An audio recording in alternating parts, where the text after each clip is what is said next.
Hi guys, இன்றைக்கி நம்ம என்ன பார்க்க போகிறோம்னா வெனிலா ஸ்பாஞ்ச் கேக் தான் பார்க்க போகிறோம். நீங்களே பாருங்கள் அது எந்த அளவுக்கு சாஃப்டாக அவ்வளோ ஸ்பாஞ்சியாக இருக்குன்னு சொல்லிட்டு. கண்டிப்பாக உங்களாலேயும் இந்த அளவுக்கு சாஃப்டாக ஸ்பாஞ்ச் கேக் செய்ய முடியும். வாங்க எப்படி செய்யலான்னு பார்க்கலாம்.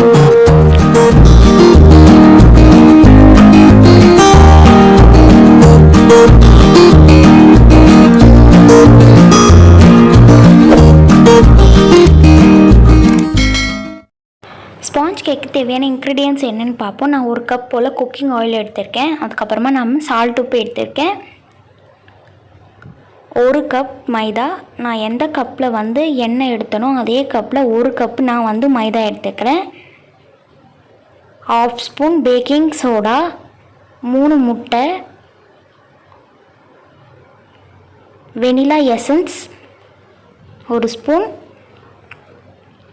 சுகர் நான் எடுத்துருக்கேன். நான் எந்த கப்பில் ஆயில் எடுத்தேனோ அதே கப் 3/4 கப் சுகரை நான் மிக்சியில் இந்த அளவுக்கு நல்லா பொடி பண்ணி எடுத்து வச்சுருக்கேன். 1 ஸ்பூன் பேக்கிங் பவுடர். இவ்வளோ தான் நம்மளுக்கு தேவையான இன்க்ரீடியன்ட்ஸ். இப்போது நான் இட்லி பாத்திரத்தில் சால்ட்டு கொட்டி இந்த அளவுக்கு நல்லா அதை ஃபுல்லாக இந்த மாதிரி ஸ்ப்ரெட் பண்ணி விடலாம். கொஞ்சம் அடி கனமாக இருக்கிற மாதிரி பார்த்துக்கோங்க. இந்த மாதிரி ஒரு ஸ்டாண்டை நடுவில் நான் வச்சுக்கிறேன்.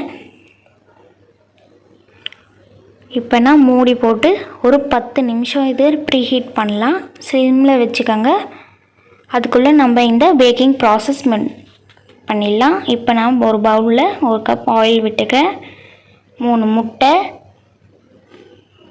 நம்ம பொடி பண்ண சுகர் இப்போ ஆட் பண்ணிக்கலாம். 3/4 கப் சுகர் கரெக்டாக இருக்கும். நீங்கள் 1 கப் போட்டிங்கன்னா கொஞ்சம் ஜாஸ்தியாக சேர்த்தா கூட ஸ்வீட்னஸ் ஆகிடும், நம்மளால் சாப்பிட முடியாது, திகட்டிடும். எண்ணெய், முட்டை, சுகர் இது எல்லாமே சேர்த்ததுக்கப்புறமா இந்த மாதிரி ஒரு விக்ஸ் வச்சு நல்லா இந்த மாதிரி மிக்ஸ் பண்ணி விடுங்க. மிக்ஸ் பண்ணி விட்டதுக்கப்புறம் இந்த மாதிரி நல்லா அதை பீட் பண்ணுங்கள். 10லேருந்து 15 நிமிஷம் நீங்கள் நல்லா இந்த மாதிரி பீட் பண்ணிங்கன்னா இந்த அளவுக்கு க்ரீமியாக வந்துடும். உங்கள்கிட்ட எலக்ட்ரிக் பீட்டர் இருந்தால் நீங்கள் அதில் கூட பீட் பண்ணிக்கலாம். பீட் பண்ணதுக்கப்புறமா இந்த மாதிரி ஒரு ஜல்லடை மாதிரி எடுத்துக்கிறேன். அதில் நான் 1 கப் மைதா ஆட் பண்ணுறேன்.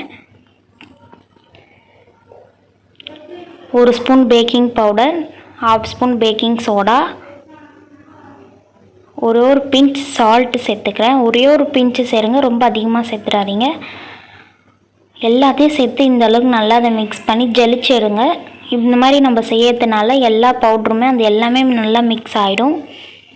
இப்போ நான் 1 ஸ்பூன் வெனிலா எசன்ஸ் சேர்த்துக்கேன். வெனிலா எசன்ஸ் நீங்கள் கொஞ்சமாகவே சேருங்க. அதிகமாக சேர்த்துட்டிங்கன்னா அதோட ஸ்மெல் ரொம்ப ஓவராக டாமினேட் பண்ணிவிடும். இப்போ இந்த மாதிரி லேசாக மிக்ஸ் பண்ணி விடுங்க. ரொம்ப அழுத்தி மிக்ஸ் பண்ணாதீங்க. லேசாக மிக்ஸ் பண்ணி விடுங்க. இந்த கன்சிஸ்டன்சியில் இருக்கணும். நீங்கள் வேறு எதுவுமே நீங்கள் ஆட் பண்ண வேண்டாம். அந்த எண்ணெய் முட்டையில் இருக்கிறதே போதும். இப்போ நான் ஒரு பவுல் எடுத்துக்கிறேன். இதுதான் நான் கேக் டீனாக யூஸ் பண்ண போகிறேன். உங்கள்கிட்ட கேக் டீன் இருந்தால் கேக் டீன் யூஸ் பண்ணிக்கலாம். கேக் டீன் இல்லாதவங்க இந்த மாதிரி ஒரு அடிகனமான பாத்திரத்தில் நான் 1 ஸ்பூன் ஆயில் விட்டு இந்த மாதிரி நான் என் கையாலேயே ஃபுல்லாக அந்த கிண்ணம் ஃபுல்லாக ஆயில் நான் ஸ்ப்ரெட் பண்ணிக்கிறேன். உங்கள்கிட்ட ஆயில் ப்ரஷ் இருந்துச்சுனாலும் நீங்கள் அதை யூஸ் பண்ணி ஃபுல்லாக நீங்கள் ஸ்ப்ரெட் பண்ணி விட்டுக்கலாம். நம்மக்கிட்ட பட்டர் பேப்பர் இல்லாதனால நம்ம இந்த ஸ்டெப் ஃபாலோ பண்ணுறோம். உங்கள்கிட்ட பட்டர் பேப்பர் இருந்துச்சுன்னா நீங்கள் பட்டர் பேப்பர் ஆட் பண்ணிக்கலாம். இந்த அளவுக்கு நல்லா அந்த ஆயிலை நல்லா ஸ்ப்ரெட் பண்ணி விடுங்க. அந்த சைடெல்லாம் ஃபுல்லாக ஸ்ப்ரெட் பண்ணி விடுங்க. இது மாதிரி ஸ்ப்ரெட் பண்ணி விட்டதுக்கப்புறம் 2லேருந்து 3 ஸ்பூன் போல் மைதா மாவு நான் சேர்த்துக்கிறேன். மைதா மாவு சேர்த்ததுக்கப்புறமா நீங்கள் அரிய கூட சேர்த்துக்கலாம். நம்ம அப்புறமா வேணால் எக்ஸஸாக இருக்கிறத எடுத்துடலாம். நீங்கள் கொஞ்சமாக சேர்த்துனீங்கன்னா அது அங்கங்கே ஒட்டாது. நீங்கள் கொஞ்சம் நிறையவே சேர்த்துக்கோங்க. 4லேருந்து 5 ஸ்பூன் போதும். இந்த பாத்திரத்துக்கு தகுந்த நீங்கள் சேர்த்துக்கோங்க. இப்போ நான் இந்த மாதிரி ஸ்ப்ரெட் பண்ணி விட்டுக்கிறேன். அந்த ஆயில் இருக்கிறதுனால அது நல்லாவே ஒட்டிக்கும். இப்போ சைட்லலாம் இந்த மாதிரி பண்ணிவிட்டு இப்படியே ரோல் பண்ணுங்கள். அது ஃபுல்லாக எல்லா இடத்துலையும் இந்த மாதிரி அந்த மைதா மாவு இருக்கணும். இப்போ அதை நல்லா தட்டிடுங்க. இது எல்லாமே எக்ஸஸாக இருக்கிறது எல்லாமே நீங்கள் ஒரு பவுலில் கொட்டி வச்சுருங்க. அது நம்மளுக்கு தேவைப்படாது. அவ்வளோதான். இப்போ இந்த அளவுக்கு நம்ம இது ரெடி பண்ணி வச்சுட்டோம். இப்போ இதில் நம்ம எடுத்து வச்சு அந்த மிக்சிங் நம்ம ஊற்றிடலாம். இதே மாதிரி ஊற்றுங்க. இந்த கன்சிஸ்டன்சியில் இருக்கணும். அங்கங்கே திட்டாக இருந்தால் நம்மளுக்கு கேக் சாப்பிடும் போது அந்த அளவுக்கு டேஸ்டியாக இருக்காது. நல்லா க்ரீமியாக நீங்கள் எந்த அளவுக்கு அந்த பீட்டரில் பீட் பண்ணுறீங்களோ அந்த அளவுக்கு உங்களுக்கு கேக் சாஃப்டாக வரும். நீங்கள் 1/2 அன் ஹவர் கூட நீங்கள் பண்ணிகிட்டே இருக்கலாம். அந்தளவுக்கு உங்களுக்கு சாஃப்டாக வரும். நான் 15 மினிட்ஸ் பீட் பண்ணேன். இப்போ இந்த மிக்ஸிங்கை ஊற்றிட்டு நம்ம இந்த மாதிரி 2 தட்டு தட்டினோன்னா அந்த ஏர் பபிள்ஸ் எல்லாமே வெளியே வந்துடும். இப்போ நம்ம பார்த்து அந்த நடுவில் இருக்கிற அந்த இட்லி பாத்திரத்தில் அந்த ஸ்டாண்டு மேலே நம்ம ஸ்பேஸ் பண்ணிடலாம். அவ்வளோதான், பார்த்து பண்ணுங்கள், சூடாக இருக்கும். அவ்வளோதான், மூடி போட்டு சிம்மில் வச்சு கரெக்டாக 50 நிமிஷம் கழித்து நம்ம ஓப்பன் பண்ணி பார்க்கலாம்.